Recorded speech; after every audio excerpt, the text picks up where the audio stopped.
এই যে pandemic session, যেটা করোনা ভাইরাসের সময় চলে গেল, যাদের অক্সিজেন বন্ধ হয়ে গেছিল, শ্বাসকষ্ট শুরু হয়েছিল, হাসপাতালের বেডে নিয়ে গিয়া হাজার হাজার টাকার বিল দেওয়া লাগছিল। কথা বলেন, যেটা সরকারি ব্যবস্থাপনা সেটা ভিন্ন জিনিস।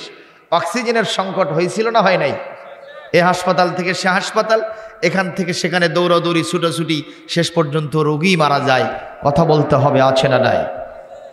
আমার বগুড়া মেডিকেল কলেজে গত পরশুদিন একটা ঘটনা ঘটছে, আপনারা জানেন কিনা? পত্রিকায় দেখেছেন না? এক শয়তান দিনমজুর হিসেবে কাজ করে, গাইবান্ধা থেকে ছোট্ট একটা কিশোর ছেলে, ক্লাস 8-এ পড়ে। আহারে, দিনমজুর কাজ করে ছেলেটা। এখন যেহেতু লেখাপড়া হচ্ছে না, পরীক্ষাও হবে না, এই সুযোগে সে মানুষের বাড়িতে দিনমজুর কাজ করে, হেল্পারগিরি করে, জোগালিয়ে কাজ করে। সাইকেল নিয়ে যাচ্ছিল, আরেকটা মোটরসাইকেল এসে ধাক্কা মারছে, পড়ে গেছে। সেই ছেলেটা মুমূর্ষ অবস্থায় বগুড়া মেডিকেলে নিয়ে আসলো। জরুরি বিভাগে তাকে অক্সিজেনের জন্য পাঠিয়ে দিল। অক্সিজেন দিয়ে কোথায়? 4 তলায়। কয় তলায়? 4 তলায়। আর যে শয়তান ওখানে নিয়ে গেল, 200 টাকা চুক্তি করলো, আমি ওপরে নিয়ে যাব, 200 টাকা দিতে হবে। কেন তোমাকে 200 টাকা দিতে হবে কেন? তুমি কোন শাহজাদা আসছো ওখানে? নিঃসন্দেহে তুমি ওখানে ক্ষমতার অপব্যবহার করছো। ঠিক না? ঠিক বলেন। ওখানে টাকার বিনিময় নিয়ে গেল।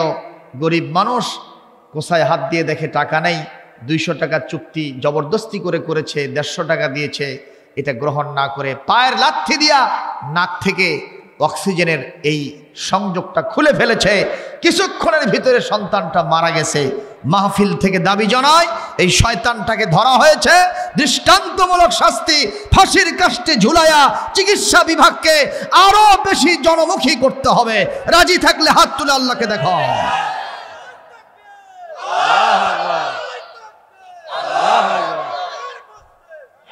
কারণ যারা এই সমাজের খারাপ মানুষ, তাদের হাতটা চেপে ধরতে হবে।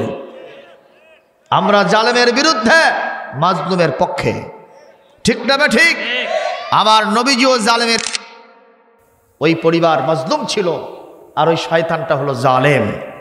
আজকে র্যাবেরা তাকে খুঁজে বের করছে, আলহামদুলিল্লাহ বলি আমরা। শুধু বের করলেই হবে না, শাস্তি দিতে হবে। বগুড়া মেডিকেল কলেজে মাঝে মধ্যে এরকম একটা ঘটনা ঘটে। এই 2 সপ্তাহ আগে একজন আলেমের দিনের সাথে এরকম আচরণ করেছে, তারে কয়েকজন ওয়ার্ড বয় ধরে পিটাইছে। নাউজুবিল্লাহ কর।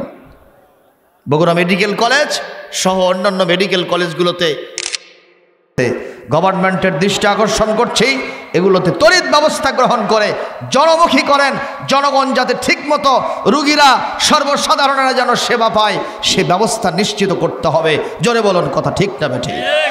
প্রিয় ভাইয়েরা, কথা বলছিলাম, আমাদের অক্সিজেন কিছুক্ষণের ভিতরে বন্ধ হয়ে গেলে, কৃত্রিম উপায়ে অক্সিজেন সরবরাহ করতে গেলে বিল আসে না? আসে না?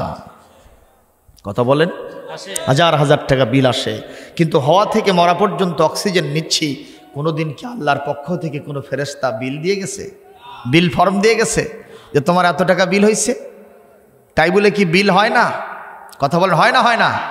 বিল নিশ্চয় হয়।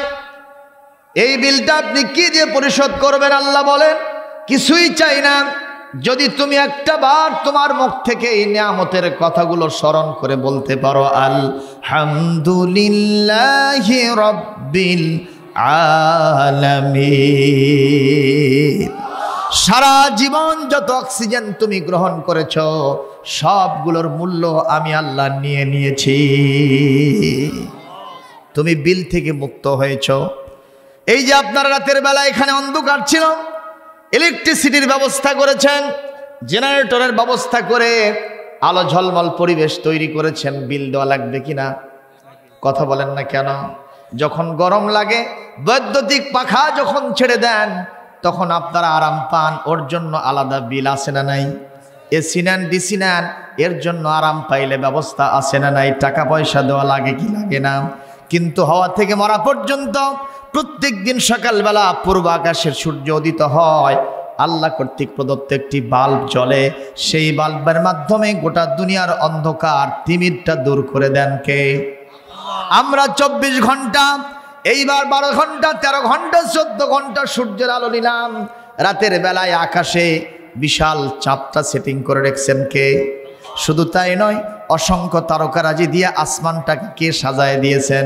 আল্লাহ পাক বলেন, এই তারকার চন্দ্র কেন দিলাম? বন জঙ্গলের ভিতরে কোনো পথিক যেন রাস্তা হারিয়ে না যায়। ওই মহাসমুদ্রের ভিতরে ঘন কুয়াশা পড়ে গেছে, যারা জাহাজ চালায়, নৌকা চালায়, কোনো নাবিক যেন রাস্তা না হারায় যায়, নেভিগেশন যাতে ঠিক মতো করতে পারে, এজন্য আসমানে আমি কৃত্রিম উপায়ে আমি আল্লাহ পাক প্রাকৃতিক দৃশ্য, ওই চন্দ্র সূর্য কি বলে, ওই সমস্ত তারকারাজি সেটিং করে দিয়েছি। তোমরা হওয়া থেকে মরা পর্যন্ত আলো নিয়া পৃথিবীকে আলোকিত করছো। কোনোদিন তোমাদের কাছে আমি বিল চাই নাই। একটাই বিল হবে, আর সেটা পরিশোধের উপায় হবে। একটা বার যদি আমারে সেজদা দিতে পারো, আমি আল্লাহ সব বিলগুলো মাফ করে তোমাদের ঠিকানা জান্নাত বানায়া দিব। সব আল্লাহর প্রশংসা করে, ঠিক না ভাই? ঠিক।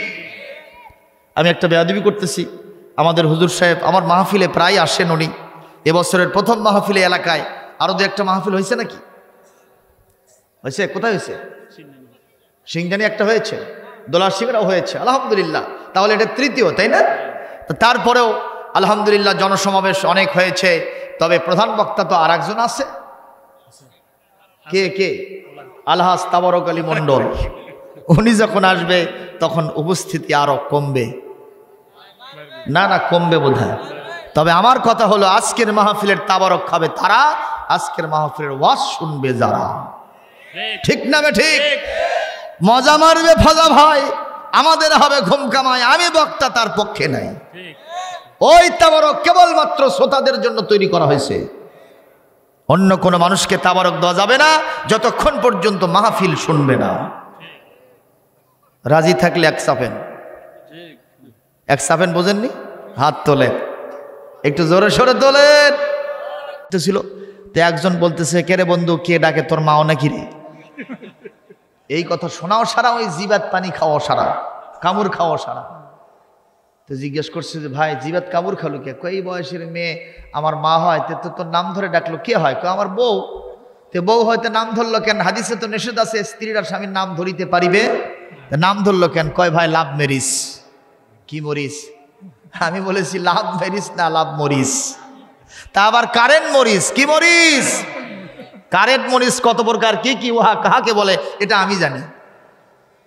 আমার স্ত্রী একদিন বলল, একটু তুমি মরিচ নিয়ে আসো বাজার থেকে। তো কলোনি বাজার বগুড়া, ওখানে গেছি।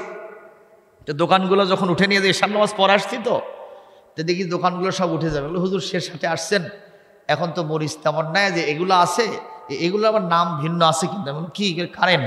তাই আমি বললাম ওইটাই তো আমার দরকার, যাতে অল্প দিয়া ডাইরেক্ট অ্যাকশন হয়, ঠিক না বে ঠিক? তা আমি বাড়িতে নিয়ে গিয়ে স্ত্রীকে বললাম, এটা ভাজা দোস্ত মতো আলু ভর্তা করো, আজই চেতায়। তো আলু ভর্তা বানাইছে, ওরে বাবা খাইতে নিয়া ও কান্দে আমিও কান্দি, দুইটা ছেলে দেখে ওরাও কান্না শুরু। চিন্তা করলাম, দ্যাট ইজ কল কারেন্ট মরিচ। যারা ভালোবাসা করে বিয়ে শাদী করেছো এই সমাজে, পিতামাতাকে টাইম দাও নাই, তারা ম্যারেজ করো নাই, তোমরা লাভ ম্যারেজ করো নাই, তোমরা কারেন্ট মরিচ করেছো। এক একটা বছর যাবে, এমন ঝাল বের হবে, মিষ্টি খায়া পানি খায়া কাম হবে না, তোমার 14 গোষ্ঠী জ্বলে পুড়ে খায়া তারপরে চলে যাবে। কথা কি খারাপ লাগতেছে ভাইজান? এটাকে বাস্তব কথা। কি কষ্ট লাগতেছে আপনাদের ভাইরা আমার? ইমাম ফখরুদ্দিন রাজি রহমাতুল্লাহ আলাইহি বিয়ে করেছেন। আজকে তার বাসর রাত। কিসের রাত? সবাই বলেন। বাসর রাতের স্বামীর মনে আনন্দ আছে না নাই? স্ত্রীর মনে আনন্দ আছে না নাই?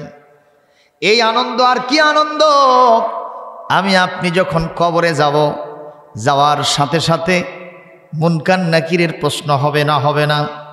কয়টা প্রশ্ন? মান রব্বুকা, কে তোমার রব? অমা দিনুকা, তোমার দিন কি? তোমার জীবন ব্যবস্থার নাম কি? আর সর্বশেষ ওমান নাবিয়্যুকা, তোমার নেতার নাম কি? মা কুনতা তাকুলু ফি হাদার রাজুল, এই ব্যক্তি সম্পর্কে তোমার অভিব্যক্তি কি ছিল আমার নবীকে দেখানো হবে। এই তিনটা প্রশ্নের জবাব যারা ঠিক মতো দিতে পারবে, সঙ্গে সঙ্গে ফেরেশতার পক্ষ থেকে গায়েব থেকে আওয়াজ দিয়ে বলা হবে নুমকা নাউমাতিল উরুস। ওই দুলামিয়া তার স্ত্রীকে নিয়ে বাসর সজ্জায় যেমন আনন্দ চিত্তে ঘুমাতে থাকে, ওই রকম করে কিয়ামত পর্যন্ত তুমি কবরে ঘুমাও। আরো জোরে আল্লাহু আকবার বলো, আরো জোরে আল্লাহু আকবার বলো।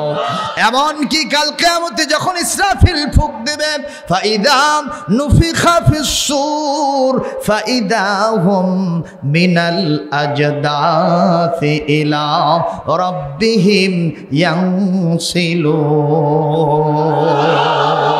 আরো জোরে সোরে আল্লাহু আকবার দিতে হবে। আমার আল্লাহ পাক বলেন, যখন ইসরাফিল সিংহায় ফুৎকার দেবে, কে দক্ষিণ বগুড়া গোরস্থানে দাফন হয়েছে, কে আপনাদের সিংজানি পোতা গ্রামের বিভিন্ন গোরস্থানে দাফন হয়েছে, সিংহায় ফুৎকার দিতে দেরি হবে, যার যার কবরস্থান থেকে উঠে আমার আল্লাহর দিকে দৌড়াতে দেরি হবে না।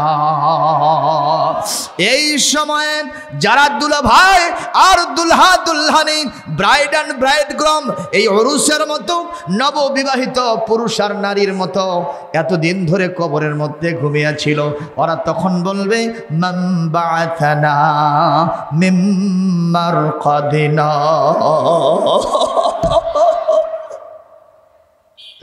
কে আমাদেরকে এত সুন্দর ঘুম থেকে জাগায় দিল রে?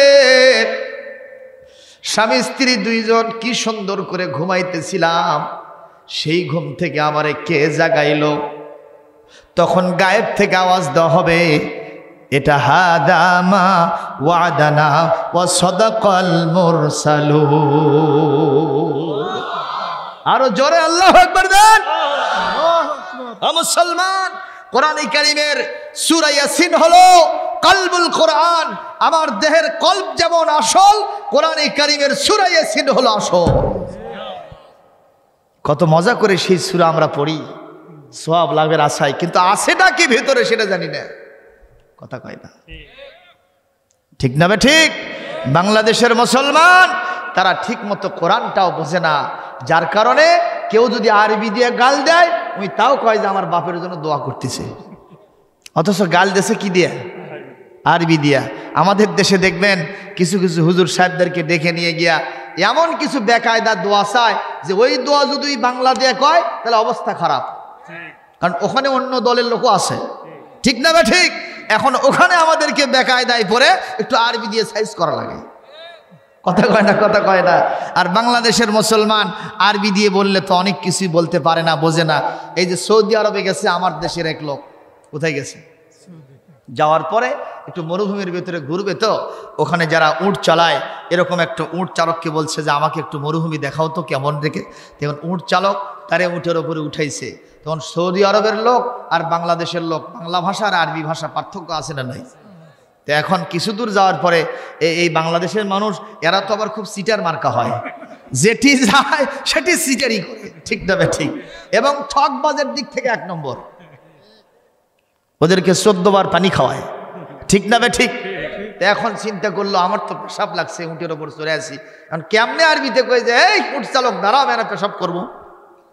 তো ওই একটা ভাষা জানে যে ওই মক্কা মুকাররমা মদিনাতুল মুনাওয়ারায় খালি কয় ইয়া হাজ্জি ইয়া হাজ্জি, তো ওই ভাষাটা জানে, বলতেছে ইয়া হাজ্জি। এখন ইয়া হাজ্জি তো বললো, পেশাব করবো সেটা কেমনে কয়? কয় ইয়া হাজ্জি মুত্তু। কি মুত্তু? তা আরবিতে মুত্তু মানে আমি মরবো। এটা সৌদি আরবের লোক জানে না? জানে না। সৌদি আরবের লোক বলতেছে লা তামুত, তুই খবরদার মরিস না, তুই মরলে আমার গলায় দড়ি লাগবে, হাতে দড়ি লাগবে, ঠিক না? ঠিক। আমাকে সঙ্গে সার করা হবে, কেসাসের বিধান জারি হবে, সুতরাং এখানে মরতে দেওয়া যাবে না। ও মনে করতেছে বোধহয় এটা পেশাবের জায়গা না, আর একটু সামনে যাই। কিছু দূর যাওয়ার বলছে এ হাজ্জি মুত্তু, ওখানেও চান্স নাই, লা তামুত। এইবার তৃতীয়বার বলতেছে তুই লা তামুত যতই কর, আর একবার দেখবো। তৃতীয়বার যাওয়ার পরে বলছে ইয়া হাজ্জি মুত্তু, যেই বলছে লা তামুত, প্যান্টের সেট খুলে খালি ব্রাশ ফায়ার। সৌদি আরবের লোক বুঝছে বাবা বাংলাদেশে মৃত্যু মানে মরা না, মৃত্যু মানে পেশাব করা। ও তখন বলছে মুত মুত, তুই জন্মের মরা মর। আল্লাহু আকবার কহ। এই হলো ভাষার পার্থক্য। জোরে বলুন ঠিক না ঠিক? প্রিয় ভাইরা আমার, আমরা সূরা ইয়াসিন কতবার পড়লাম। আমি যে আয়াতগুলি পড়লাম এগুলো কিন্তু সূরা ইয়াসিনের আয়াত। সুবহানাল্লাহ কোন, সুবহানাল্লাহ কোন। এই আয়াতগুলির অর্থ আমাদের জানা দরকার। যাই হোক, ওখানে ইমাম ফখরুদ্দিন রাজি রহমাতুল্লাহ আলাই স্ত্রীর সাথে তিনি এখন লিপ্ত হয়ে যাবেন কোথায়? বাসর সজ্জায়। এই ছেলেরা কথা বলো না কেন? কোথায় যাচ্ছে? আরে বুড়া মানুষের জন্য ওটা তিতা লাগবে, তোমরা যুবক তোমাদের জন্য তো আরামদায়ক। জোরে বলেন কি সজ্জা? আরো জোরে বলেন। বাসর সজ্জায় যাচ্ছে। কিন্তু ইমাম সাহেবের ধারণা, আমি তো জানি আমরা যেখানেই থাকি ওহুয়া মাআকুম আইনামা কুনতুম, তুমি যেখানেই থাকো সেখানে আল্লাহ তোমার সাথে আছে। সুবহানাল্লাহ। আরো জোর জোরে কম। তো উনি চিন্তা করছে বাবা যদি এখন আমি এই রাত্রিতে এই সহবাস করতে গিয়ে আল্লাহর সাথে নিই, এটা তো একটা বেকায়দা অবস্থা। অথচ ইন্নাল্লাহ মুনাজ্জাহুন আনিল কাবাহাত, আমার আল্লাহ যাবতীয় অশ্লীলতা বেহায়াপনা থেকে অপবিত্রতা থেকে মুক্ত। তাই আমি অপবিত্র কাজে আল্লাহকে কেমনে নিব? এখন কান্না শুরু করে দিছে, সিজদায় পড়ে গিয়ে শুধু কান্দে আর কান্দে। স্ত্রী কোনো মাইন্ড করে নাই। স্ত্রী বলতেছে সম্ভবত আমার স্বামীর একটা মান্যত ছিল যে বিবিকে পাওয়ার জন্য। চিৎকার দিয়ে বলেন নাউজুবিল্লাহ। বাপ মার সাথে বেয়াদবি করা চলিবে না। শাস্তি কোথায় হবে? কথা কয় না, কথা কয় না। দুনিয়াতে শাস্তি হবে। 2 নম্বর, আলেম ওলামার সাথে বেয়াদবি করবেন না, দুনিয়াতে তরির শাস্তি হবে। কথা বলছেন না যে? আপনাদের মাদ্রাসার প্রিন্সিপাল ছিল কি নাম? মরহুম মকফুর। তার সাথে কিছু মানুষ বেয়াদবি করছিল। আপনারা জানেন কিনা আমি জানি। কিছু মানুষ বেয়াদবি করেছিল। মুখলিসুর রহমান প্রিন্সিপাল বিদায় হয়ে যাওয়ার আগে তারাই চলে গেছে। কথা কন। একেবারে গুনে গুনে বলবো যে কয়জন লোক বেয়াদবি করেছে তারা সব বিদায় হয়ে গেছে। এটা টাটকা খবর দিলাম। কি খবর? একেবারে চোখের সামনে। কথা বলছেন না ভাইজান? চোখের সামনে। আলেমদের সাথে বেয়াদবি করবা না। আলেমরা ওয়াজ করতেছে, মাইক করে দেখা যায় না নেটের ভিতরে। তুমি কোথাকার সাধু? তুমি বড় ওয়াজ সাজাচ্ছ, ওয়াইজের সাজাচ্ছ, তোমাকে মাইক দিলে 10 মিনিট শ্রোতা ধরে রাখতে পারবা না। কথা কন না, কথা কন না। কারণ আমি কি আপনাদেরকে রিক্সা ভাড়া দিয়ে নিয়ে আসছি? যদি এখানে পোলার ব্যবস্থা নাও থাকতো তাও বোধহয় আপনারা আসতেন না, নাকি? তাও আসতেন। কারণ এই জনগণ আলেম ওলামাকে দেখে আসে না, কোরআনে কারীমের আকর্ষণে হাজির হয়ে থাকে। সুবহানাল্লাহ জোরে কোন। সুতরাং আলেমদের সাথে বেয়াদবি করা যাবে না। 3 নম্বর, কোনো ব্যক্তিকে মাজলুম করবেন না, কোনো ব্যক্তিকে অধিকার বঞ্চিত করবেন না। যে মানুষ অধিকার প্রাপ্য আপনি তার অধিকার খর্ব করে যদি তার উপরে জুলুম তন্ত্র চালান, দুনিয়ার জীবনে আল্লাহ পাক আপনাকে তরিত শাস্তি দিয়ে দেবেন। কথা কয়টা হলো? 1 নম্বর, পিতামাতার সাথে বেয়াদবি করলে দুনিয়ায় শাস্তি হবে। 2 নম্বর, আলেম ওলামার সাথে বেয়াদবি করলে দুনিয়ায় শাস্তি হবে। 3 নম্বর, মাজলুম কাউকে বানানো যাবে না। আপনি জালেম হবেন না, আপনি মাজলুম হতে পারেন কিন্তু কাউকে মাজলুম করবেন না, অধিকার বঞ্চিত করবেন না। আপনার সন্তানদেরকে আল্লাহ রাব্বুল আলামিন ভিক্ষার ঝুলি দিয়ে রাস্তায় হাঁটাবেন। সুতরাং এই 3টা কাজ থেকে আমরা বিরত থাকবো। বলি ইনশাআল্লাহ, বলি ইনশাআল্লাহ। প্রিয় ভাইয়ের আমার, কথা বলছিলাম ইমাম মালিক বিন দিনার রাহমাতুল্লাহ আলাইহির কথা। টাকা দেয় নাই, চর মারছে। আল্লাহর ওলি নৌকার ভিতরে বসে চোখের পানি ছেড়ে দিয়া কাঁদছেন কার কাছে? কারণ আল্লাহর ওলিদের সাথে আমার আল্লাহর নেটওয়ার্ক বিজি হয় না, সরাসরি চালু থাকে। কোরআনে সে কথা আছে না নাই? কোরআনে কারীমের 10 নম্বর সূরা 11 নম্বর পারা সূরা ইউনূস 62 নম্বর আয়াত আল্লাহ বলেন, আলা ইন্না আউলিয়া আল্লাহ লা খাউফুন আলাইহিম ওয়ালা হুম ইয়াহজানুন।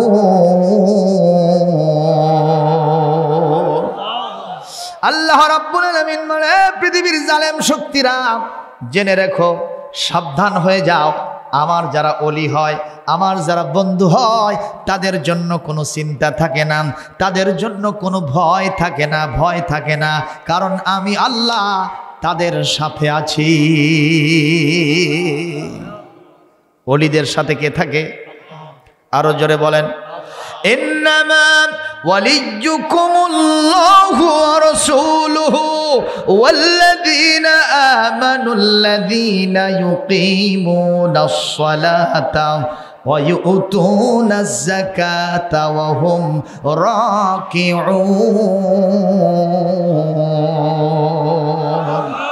ومن يتولى الله ورسوله والذين آمنوا فإن حزب الله هم الغالبون।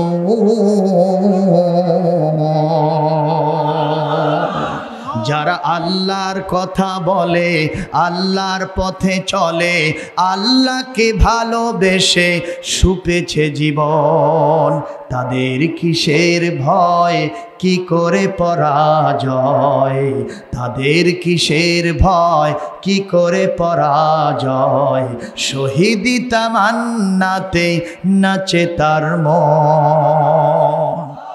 হাসনাহনার ঘ্রাণে ভুলে না হৃদয় তার, হাসনাহনার ঘ্রাণে ভুলে না হৃদয় তার, কালেমার মেশক মাখা হৃদয় আছে যে তার। সব ব্যথা ভুলে গিয়ে আল্লাহর পথে চলে, সব ব্যথা ভুলে গিয়ে কোরআনের পথে চলে, সে তো তার ঈমান বলে। যারা আল্লাহর কথা বলে, আল্লাহর পথে চলে, আল্লাহকে ভালোবেসে সুপেছে জীবন, তাদের কিসের ভয়, কি করে পরাজয়, শহীদি তামান্নাতে নাচে তার মন। কষ্ট হচ্ছে? একটু জিকির করেন, সুবহানাল্লাহ, লা ইলাহা ইল্লাল্লাহু মুহাম্মাদুর রাসূলুল্লাহ সাল্লাল্লাহু আলাইহি ওয়াসাল্লাম। মালিক বিন দিনারকে কি মারছে? উনি কাঁদতেছেন কার কাছে? ওনার সাথে আল্লাহর নেটওয়ার্ক সচল। কি? আল্লাহর নেটওয়ার্ক ক্লিয়ার, সচল, পরিষ্কার। সুবহানাল্লাহ। আল্লাহ পাক তার ওলিদের চোখের পানি কখনো সহ্য করতে পারেন না। সুবহানাল্লাহ। আল্লাহ রাব্বুল আলামিন ইলহাম করলেন। কষ্ট হচ্ছে?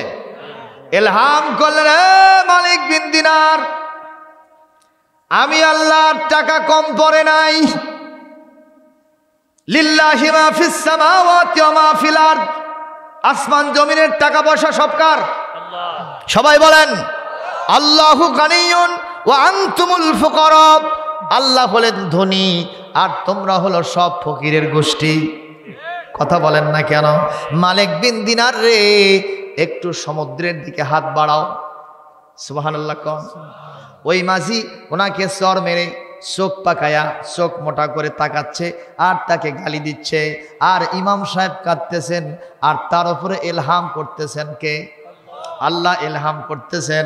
ওই মালিক বিন দিনার যখন অন্যদের থেকে ভাড়া আদায় করতে যায়, সঙ্গে সঙ্গে আল্লাহর ইলহাম পেয়ে ইমাম মালিক বিন দিনার রহমাতুল্লাহ আলাইহি সমুদ্রের দিকে আস্তে করে একটু হাত বাড়ায় দিয়েছে। হাত বাড়ায় দেওয়া সারা ওই নৌকার চতুর্দিক থেকে বড় বড় মাছেরা এই রকম সোনা দানার টুকনা নিয়ে এসে হাজির হওয়াও সারা। লিল্লাহি তাকবীর। ওখান থেকে সবগুলো তো তিনি নিতে পারবেন না, কিছু সংখ্যক নিলেন। নেওয়ার পরে যখন তার হাতে এতগুলো সম্পদ, এতগুলো সোনা দানা, এখন শুধু ভাড়াই না, পুরো নৌকাটাই কেনা যাবে কিনা, ওর 14 গোষ্ঠী কেনা যাবে কিনা, এই স্বর্ণ রূপা ওটা দেখার সাথে সাথে ওখান থেকে মাঝি দৌড়ে এসে ইমাম সাহেবের পা জড়িয়ে ধরেছে। আমি বুঝতে পারি না আপনি জবরদস্ত আল্লাহর ওলিউল্লাহ, কারামাতুল আউলিয়ায়ে হাক্কুন, ওলিদের কারামত সত্য। সুতরাং আমি আপনাকে মেরে বড় জীবনের সাথে প্রতারণা করেছি, সিদ্ধান্ত নিয়েছি আর জীবনে কোনো ওলির সাথে বেয়াদবি করব না। হুজুর যদি আপনি আমাকে মাফ না করেন, আমি সমুদ্রের মধ্যে ঝাঁপ দিয়ে আত্মহতি দিব। সঙ্গে সঙ্গে ইমাম সাহেব তাকে মাফ করে দিয়েছেন, কারণ আল্লাহর ওলিরা নবীরা কারো প্রতিশোধ নেয় না। ওনার সাথে কে ছিলেন? এখন এরকম আল্লাহকে আমাদের সাথে আমরা পাইতে চাই? ভাইয়েরা কথা বলেন, পাইতে চাই? তাহলে কাজ করতে হবে 5টা। জোরে বলুন কয়টা? এটা আমার আলোচনার শেষ পয়েন্ট। সূরাতুল মায়েদা, এটি আপনার 5 নম্বর সূরা 6 নম্বর পারা, এখান থেকে 12 নম্বর আয়াতটা তিলাওয়াত করেছি। সর্বপ্রথম যে কাজটা করতে হবে, আল্লাহ নিজে বলছেন ওয়াকালাল্লাহু ইন্নী মাআকুম, আল্লাহ ডাইরেক্ট ঘোষণা, আমি তোমাদের সাথে থাকবো যদি 5টা কাজ করতে পারো। 1 নম্বর, লাইন আকামতুমুস সালাহ, যদি তোমরা নামাজ পড়তে পারো, নামাজ কায়েম করতে পারো, তাহলে আমি আল্লাহ তোমাদের সাথে থাকবো। আপনারা প্রশ্ন করতে পারেন, হুজুর আমরা তো নামাজ ঠিকই পড়ি, আল্লাহ তো সাথে থাকে না। কিন্তু আপনি যে নামাজ পড়েন, আপনি হলেন শুকুর আলী মুসল্লি। কথা কয় না? আপনারা ভিতরে, আমাদের ভিতরে কেউ আছি আমরা রমজান আলী মুসল্লি, কেউ আছি কোরবান আলী মুসল্লি। 5 ওয়াক্ত নামাজ আমরা কেউ বেঁধে পড়ি না, তাহলে আল্লাহ কেমনে থাকবে? আল্লাহ তো শর্ত করছেন, লাইন আকামতুমুস সালাতা ইন্নী মাআকুম, নামাজ প্রতিষ্ঠা করলে আমি তোমাদের সাথে থাকবো। মারহাবা কর। এখন নামাজের ব্যাপারে আমাদের উদাসীনতা। একটা প্রশ্ন যদি ছুড়ে দেই, আজকে এশার নামাজ কে কে পড়ে মাহফিলে আসছেন, তাহলে অধিকাংশ ফেল হবে না পাস হবে? কথা জোরে কম, কি হবে ভাই? তো ওয়াজ শোনা কি ফরজ?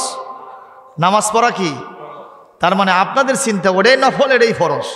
তার মানে কামটা উল্টা পাল্টা করছেন। তাহলে তো আবার ওই উদাহরণ দেওয়া লাগে, পায়খানা থেকে কানা বদনা নিয়ে গেছে, চিন্তা করলো পানি যখন পড়েই যাচ্ছে আগে শুষেই নি, তারপরে হাগামোথা করি।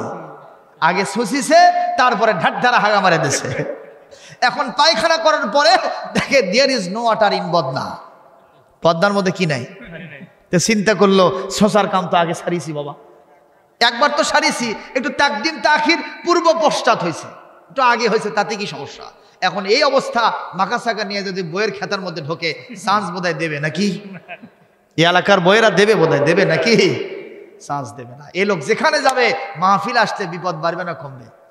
এখানে আপনারা মিছিল বার করেন, হুজুর এই লোকটাকে বার করেন, ঠিক না? ঠিক।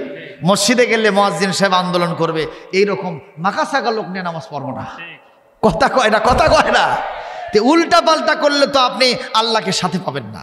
আপনি এশার নামাজ পড়লেন না, নামাজ পড়তে আসছেন, আমি কেমনে বলবো না যে আপনি পোলা খাইতে আসেননি? কথা কন, কথা কন না। আমার সরল বিশ্বাস, আমার আশা যে আপনারা কোরআন শুনতে এসেছেন। জোরে বলি আল্লাহুম্মা আমিন। এই এলাকায় নামাজের পরিবেশ ছিল না। আমাদের আব্দুল মালিক ভাই, বড় ভাই, তিনি এখানে একটা মসজিদ প্রতিষ্ঠা করেছেন। কিসের জন্যে? সবাই বলেন কিসের জন্যে? যেখানে নামাজের পরিবেশ নেই, ওই কামাল্লা সরকার পার অনেক দূরে মসজিদ, এখান থেকে তো ওখানে গিয়ে অনেকে নামাজ পড়তে পারে না, ঠিক না? ঠিক বলেন। তাহলে এখানে মসজিদ প্রতিষ্ঠা করে উনি কামটা ভালো করছেন না খারাপ করছেন?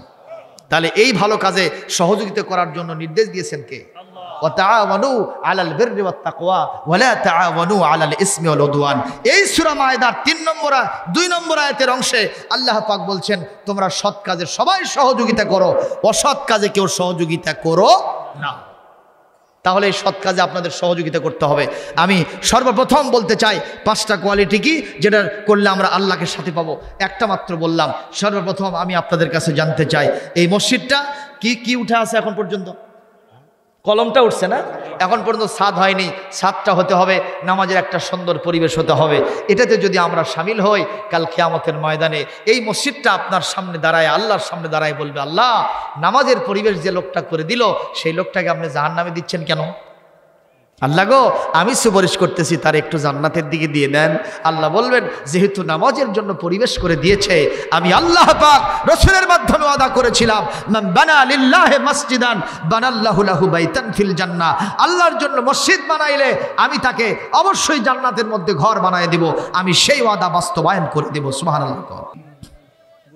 আলহামদুলিল্লাহি রাব্বিল আলামিন ওয়াসসালাতু ওয়াসসালামু আলা রাসূলিহিল কারীম وعلى آله وأصحابه أجمعين ربنا ظلمنا أنفسنا وإن لم تغفر لنا وترحمنا لنكونن من الخاسرين رب العالمين আরশে আজিম থেকে তাকায় দেখেন শত শত মুসাল্লি এই গভীর রাত পর্যন্ত পৌঁতা চার মাথা নির্মাণাধীন মসজিদের আয়োজনে মাহফিলে বসে থেকে কোরআন শুনেছে।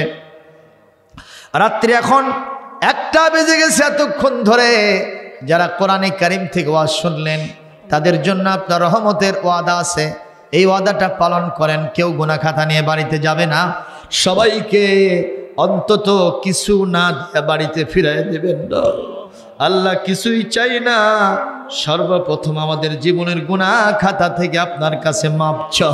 হতে পারে আজকের মাহফিল আমাদের জীবনের শেষ মাহফিল, আমাদের জীবনের গুনাহ মাফ করে দেন।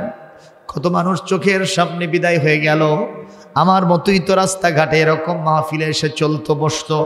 আল্লাহ সেই মানুষগুলির মতো একদিন আমরাও হারিয়ে যাব। তার আগেই আমাদের সকলকে মাসুম বেগুনাহ করে আজকের মাহফিল থেকে বিদায় করেন।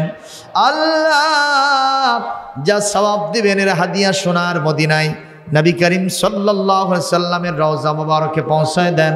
তাম পৃথিবীর মাটির নিচে ইমানদার মুসলমান নরনারী যিনি যেখানে শুয়ে আছেন তাদের সকলের আরো আর পরে সওয়াব পৌঁছায় দেন। খাস করে আমাদের মা বাপ যাদের দুনিয়া ছেড়ে জনমের মতো বিদায় হয়ে গেছেন, বাবা মা কত বড় যে নিয়ামত। আল্লাহ গো আমাদের বুকের চামড়া দিয়া যদি জুতা বানায় দেয় তাদের ঋণ কখনো শোধ করা যাবে না। কি দোয়া করব আপনি নিজেই শিখায় দিয়েছেন। সবাই মিলে পড়েন রব্বির হামহুমা কামা রব্বায়ানি সগীরা।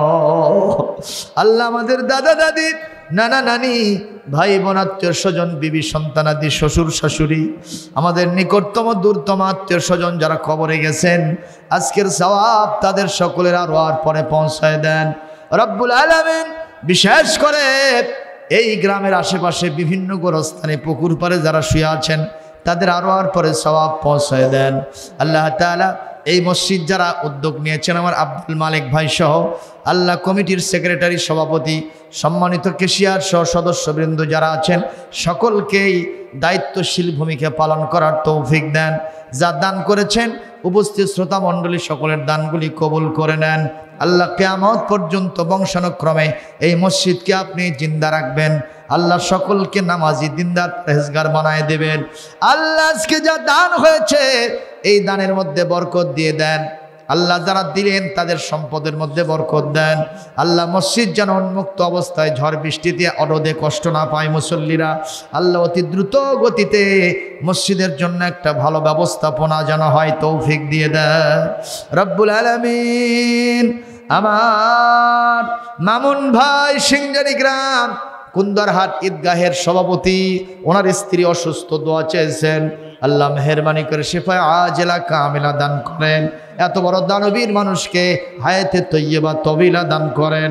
আল্লাহ আমার আব্দুল মালিক ভাই, আমার সম্মানিত আজকের আব্দুল মমিন ভাই সহ সকলকে আপনার পাক দরবারে, খাস দরবারে কবুল করে নেন। আজকের সম্মানিত সভাপতি আমার পাশে হুজুর সাহেব আছেন, সকলের উপরে রহমত নাজিল করেন। মা বোনেরা পর্দায় বসে আছেন, মা বোনদের জীবনের গুনাহ খাতা মাফ করে দেন।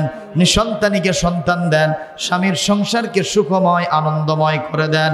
আল্লাহ তাম পৃথিবীতে মুসলমান নরনারী বিপদে মুসিবতে অনেকেই আছেন, তাদের উপরে আপনার রহমত নাজিল করেন। আল্লাহ কোরআনের বড় বড় মুফাসসিররা এখন পর্যন্ত বিপদে মুসিবতে আছে, আল্লাহ তাদের জন্য দোয়া করি গায়েবী মদদ দিয়া তাদেরকে আর একটা বার কোরআনের মঞ্চে দাঁড় হওয়ার তৌফিক দিয়ে দেন। আল্লাহ তাআলা নন্দীগ্রামের প্রশাসনকে ধন্যবাদ জানাই, তাদের জন্য দোয়া করি এই কোরআনের মাহফিল নির্বিঘ্ন হওয়ার জন্য তারা সহযোগিতা করেছেন। এরকম আরও ভালো ভালো কাজ আঞ্জাম দেওয়ার তৌফিক নন্দীগ্রামের প্রশাসনকে দান করেন। এ আশা নিয়ে হাত নামায় যে আমাদের দোয়াগুলি আপনি শুনেছেন এবং কবুলিয়াতের মর্যাদা দিয়েছেন। রব্বানা তাকাব্বাল মিন্না ইন্নাকা আনতাস সামিউল আলিম ওয়া তুব আলাইনা ইন্নাকা আনতাত তাওয়াবুর রহিম।